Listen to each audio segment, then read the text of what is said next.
Ever had the perfect idea fall flat? Said the right thing, but at the worst possible moment. That's the tyranny of timing. In work, life, and reputation, we give too much credit to strategy and not enough to sequencing. We obsess over what to say, what to launch, what to pursue, but forget that when you do it matters just as much, sometimes more. Get the timing right, and you look like a genius. Get it wrong, and you're either invisible or cancelled. The truth is, timing beats talent. It beats originality. It beats effort. And yes, that's uncomfortable sometimes. But if you want to win influence, shift perception, or just get people to listen, you need to understand the rhythms of human attention, the psychology of momentum, the quiet power of waiting. We live in an era of urgency. Everything's geared towards action. Post now, launch now, speak now, react now. We mistake speed for progress, visibility for impact. But the smartest operators know when to pause. They spot inflection points. They sense when the world is almost ready, and then they strike. I'm Mark Di-Toro, and for 20 years, I've worked with some of the world's most successful brands and impressive individuals, helping them grow and build influence. Let's get into it. Netflix didn't just innovate, they waited. They made their move to streaming not when it was trendy, but when the market could handle it.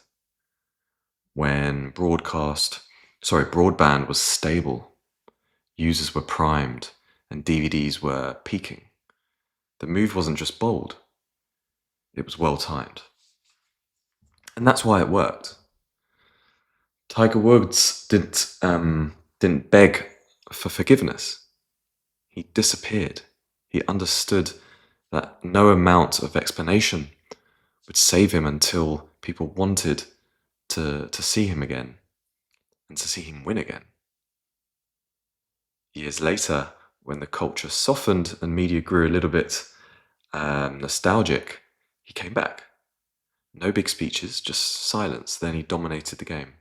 And that redemption arc practically wrote itself.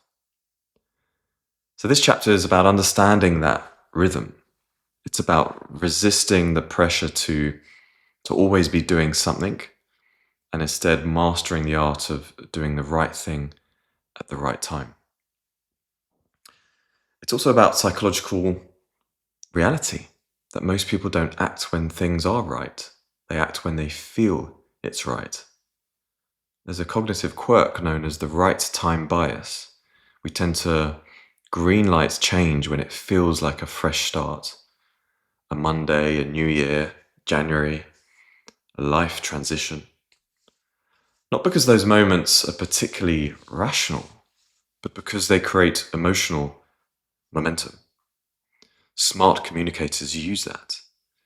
They speak when people are ready to listen. So if you're forcing a pitch, a post, a conversation, or even a relationship, stop. It might not be the idea that's wrong. It might just be the timing. In the year 2000, Netflix's co-founders, Reed Hastings and Mark Randolph, walked into a meeting with Blockbuster's executive team and made them an offer. Buy Netflix for $50 million. Blockbuster laughed them out the room. Or at least that was what's been reported. At the time, it made sense. Netflix was a scrappy DVD by mail startup, and Blockbuster had 9,000 stores worldwide. It seemed absurd that this internet rental company, reliant on archaic postal delivery, could ever challenge the blue and yellow behemoth. What Blockbuster missed that day wasn't just an idea. It was timing. Netflix didn't just survive that moment, it thrived. 7 years later, it made a bold move. It launched a streaming service. 2007, this was, allowing customers to instantly watch films online. Now, the younger listeners may not remember this transition, but it was pretty revolutionary at the time. And it wasn't an obvious pivot. Broadband penetration was still a bit patchy, content deals were complicated, and consumers were barely asking for streaming. But Netflix moved before that wave, not during it. It was a bet on infrastructure, behavior, and then the inevitable. The timing was nearly perfect. Broadband speeds were just beginning to hit the threshold required for smooth playback, and people were becoming more comfortable with digital consumption. Smart TVs were starting to come in, laptops were getting better. Crucially, Netflix wasn't just reacting to the environment, it was then now shaping it. By offering a new kind of access, it subtly began training audiences to expect immediacy, what you want when you want it. Blockbuster, meanwhile, stalled. Despite its dominance for many years, it failed to see the writing was on the wall. It launched a streaming platform way too late, after Netflix had already become synonymous with convenience and innovation in that space. By the time Blockbuster tried to pivot, its customer base had moved on. Momentum and timing was all lost. Some of the British listeners will remember Love Film, a British DVD post service founded in 2002. On paper, actually, it looked very much like Netflix. It even shared a similar growth arc and was later acquired by, guess who? Amazon in 2011. But Love Film never fully embraced streaming on its own terms. It hesitated. It dabbled with digital distribution. It didn't reorient its entire model around it like Netflix did. So in the end, Amazon used Love Film's infrastructure to launch Prime Video. And the Love Film brand was retired in 2017. So here's the thing. All three companies had access to the same signals. The rise of broadband, the decline of physical media, the growth of consumer impatience. What made the difference wasn't transformation. What made the difference wasn't information. It was interpretation and timing. Netflix understood that acting early, even when it looked premature, was the edge. It moved before customers demanded it, and in doing so, set the terms for everyone else. It also timed its content strategy masterfully. And this really was pioneering at the time. In 2013, it made another bold bet: original programming. You may remember or have seen House of Cards, Orange is the New Black. Netflix then wasn't just becoming a distributor, it became a studio. Many people will know Netflix as a distributor. As a studio. But actually, it primarily was a distributor in its early days, putting on movies and series that we'd seen many times before. Now, while competitors were still acquiring licensing deals, Netflix was locking in exclusive content that couldn't be replicated anywhere else. And then again, the timing was key for this. Just as traditional networks were starting to stagnate and on-demand habits were normalizing, Netflix then offered prestige TV with total control. The likes of Blockbuster just didn't really make bad choices, they made late ones. So innovation alone doesn't really win. Being right doesn't really win. But being right at the right time wins. Netflix wasn't the only one with the idea, but it was the only one to commit when the timing was ripe and to stick with that commitment through uncertainty. And there were uncertain times. And that's why Netflix became a verb and Blockbuster became nostalgia. So don't wait for permission. Act when others hesitate. And that's what'll give you that real edge. Tiger Woods didn't just have one fall from grace, he had several. Tabloid scandal, a divorce, injuries, addiction, public ridicule, years of poor performance in his sport. For a while, he became a punchline. But by the time he won the Masters again in 2019, he wasn't just back, he was mythic. His return wasn't accidental, it was an exercise in great timing. When his scandal broke in 2009, he didn't really rush to fix things. In fact, one of the most talked about elements of his reputation collapse was how long he stayed quiet. Some said he was hiding, others argued he was waiting for the storm to pass. I think it's a lot more of the latter. Either way, he didn't fight every headline or try to explain every rumour. He stepped back, publicly he paused. Privately, he worked. When he finally spoke, it was controlled, scripted and designed to signal contrition. But he still didn't try to rush the rebuild. He didn't show up on talk shows. He didn't throw himself into quick rebranding efforts. He knew that a high-profile scandal needed space. And then he had many injuries, surgeries, withdrawals, and then more silence. The narrative shifted from scandal to decline.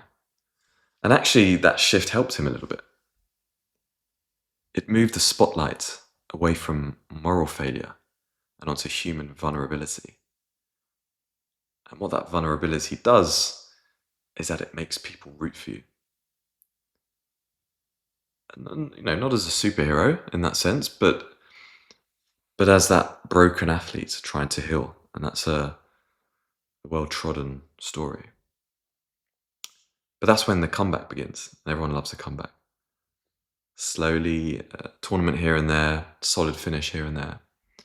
By the time he won the Masters in 2019, it was arguably one of the greatest comebacks in modern sport. And then the world had softened. We'd already made peace with the earlier scandal. He didn't come back at the peak of the chaos. He waited until he was ready. The timing was perfect. Enough distance had passed for forgiveness, enough silence to build that curiosity. So sometimes the best move is not moving at all. Timing is everything. A Tiger returned too early, tried to force the comeback. It may not have worked.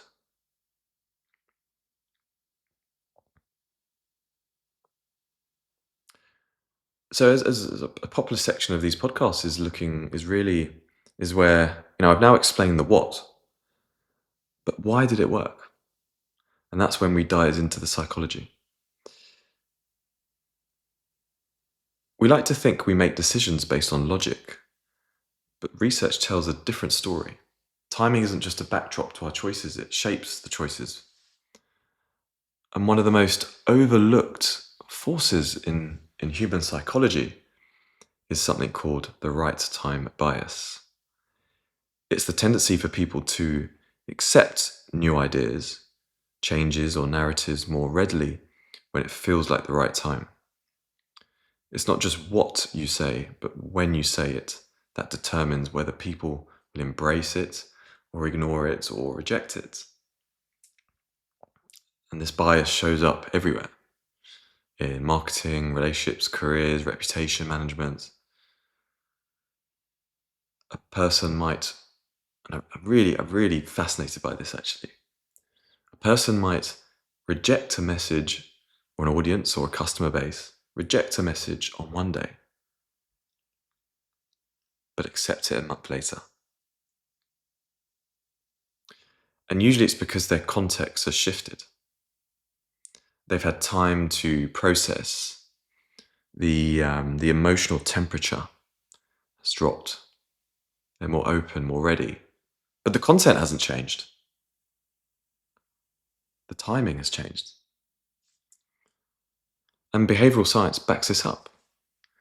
Research into temporal framing and decision readiness has shown that people are far more receptive to new information when it aligns with a shift in emotional or social context. That's why politicians often wait for moments of crisis to introduce big reforms or drop bad news. Why brands delay product launches until the public sentiment feels right. Why public apology that comes too soon feels performative, and one that's too late can be a bit insincere. In psychology, this is also linked to cognitive fluency, the ease with which we process information. When the timing feels right, the message lands more smoothly. And this is hard to master, of course, but it feels truer, even if nothing else has changed. This can create a kind of illusion of credibility. The idea resonates not because it's new or better, but because the audience is finally ready to hear it. And understanding the right time bias is powerful. It tells us sometimes that work isn't in changing the message, but just wait. Wait for that moment when it will land. And then it explains, of course, why strategic silence works, which we've spoken about in previous podcasts. By allowing the emotional climate to shift, you make room for a message to be received differently. It's why Netflix pivot worked. They moved when the market was ready, or just priming. Why Tiger Woods succeeded, he came back when we were ready to let him in. And why your own moments of visibility might need to wait until people are in a place to receive them. The trick is knowing the difference between being ignored because you're wrong and being ignored because it's just the wrong time. So we end each podcast with first some of my thoughts, and then a little task, and what I'd say is the right move at the wrong time is still the wrong move, and that's true in business, PR, in life. You can have the perfect idea, you can have the right message, or a plan that will absolutely work. But if you act when the world isn't ready, it will flop. Or even worse, it can set you back. So reputation isn't just about the action, it's the timing of that action. And we can sabotage ourselves by rushing. We want resolution, results, recognition right now. But impatience can ruin momentum.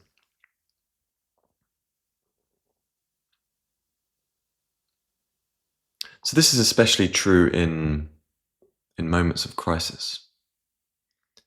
When something's gone wrong, a failed project, a public mistake, leaking of information, corporate crisis, your instinct is to respond quickly, loudly, definitively.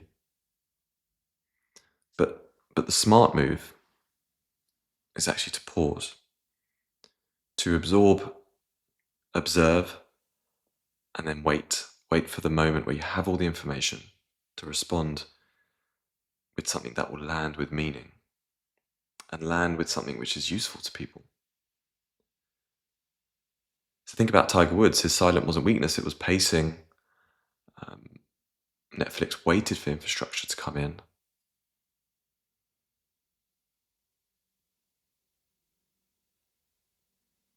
So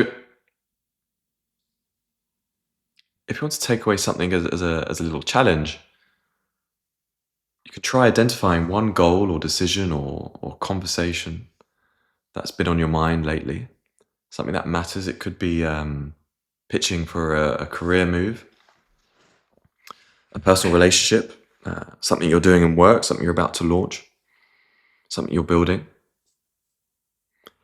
Now ask yourself honestly, is the timing right or are you forcing it? And if it feels rushed, reactive, or even sometimes driven by anxiety, perhaps it's not the right moment. Step back and wait.